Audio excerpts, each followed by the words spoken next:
What's going on? It's your boy, and we are in the exterior. And what you're looking at here is a freaking nightmare, a straight nightmare. So, when I first toured this property, I did see it. I did see it. It's not a surprise, but I thought I budgeted well for it, right? But this has cost me 3 months. That is something I definitely didn't prepare for.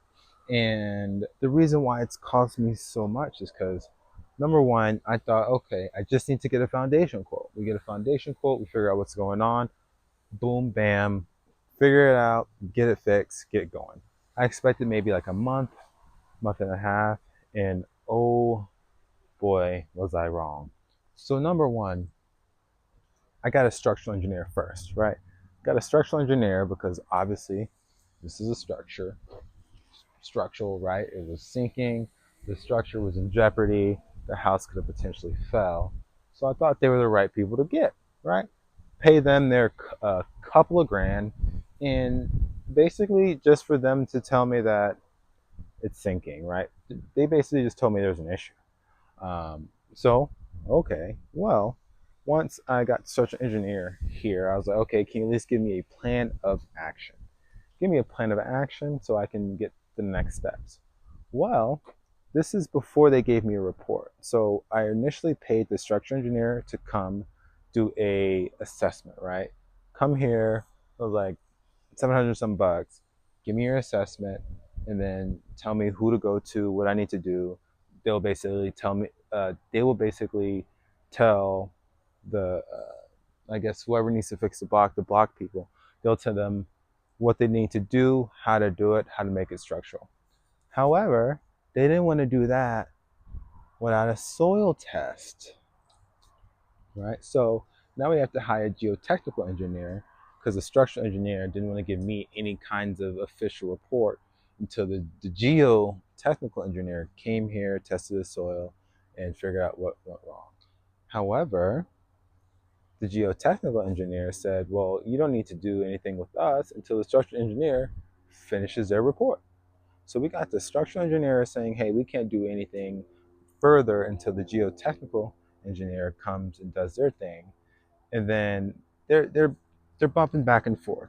I went with the recommendations they gave me, and I ended up having to go to someone else, a different geotechnical engineer, not in the same city, same county. And eventually they just did it, right? So that whole process, let's just say it cost me about a week. And then also it cost me, well, actually, no. The going back and forth took about a week. But the issue is whenever the geotechnical engineer has to come and do the test, that's about a 4 week process. Originally, the geotechnical engineer told me that it's going to be, it's going to maybe be like a week, week and a half for them to, number one, I pay them, they get paid, and then they need to get a rig, dig holes, test the soil. It'll take maybe like another week to get done. So overall, it's supposed to take 2 weeks. What happened? They took my money, right? Took my money. It took them 2 weeks just to get here, right? They didn't say that. It took them 2 weeks to get here. And then whenever they're supposed to get here in 2 weeks, apparently the rig malfunctioned, something happened, and they had to get a new rig, which got postponed another week and a half. And then after they got here in a week and a half, dug the holes, figured out, dug the holes, tested the soil.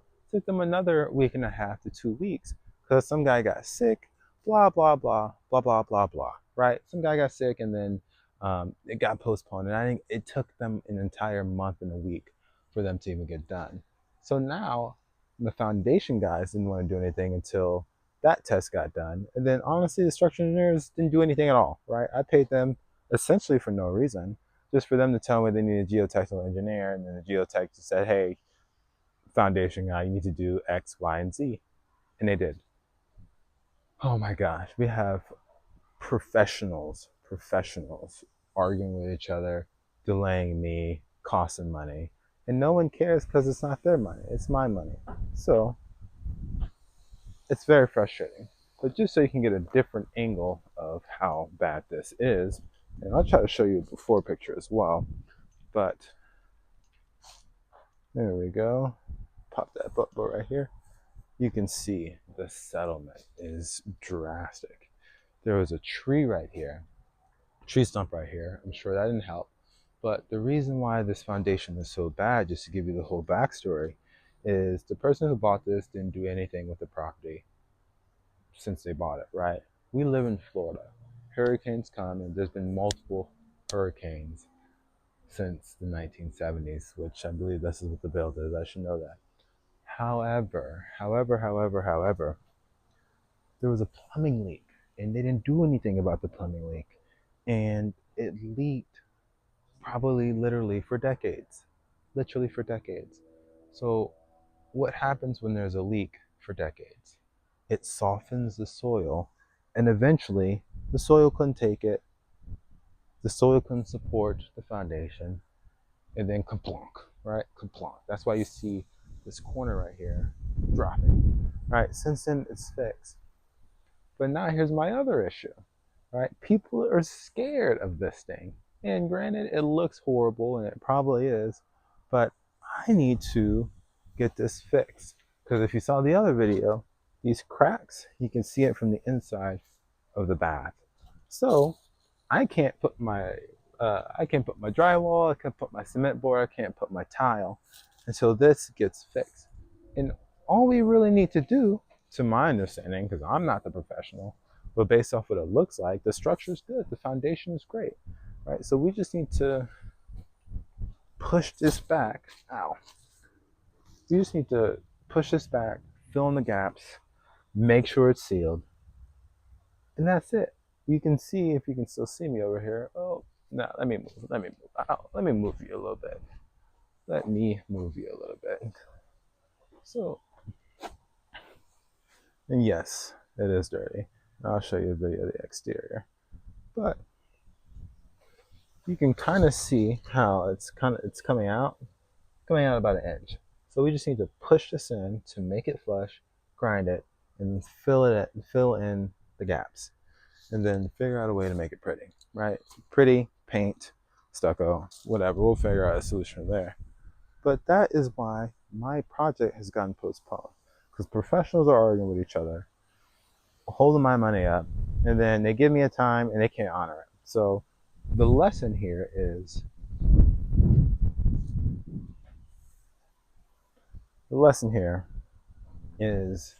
maybe add a week and a half to your project for something like this, or don't take on a big project like this. Regards to the foundation.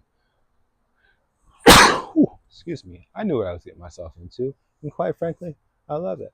The best thing about this, though, is now I've learned. Now I know what I can handle, and I can handle this. But my budget's going to need to change completely. Thanks for joining. Check out the next video to see a complete walk around of the exterior.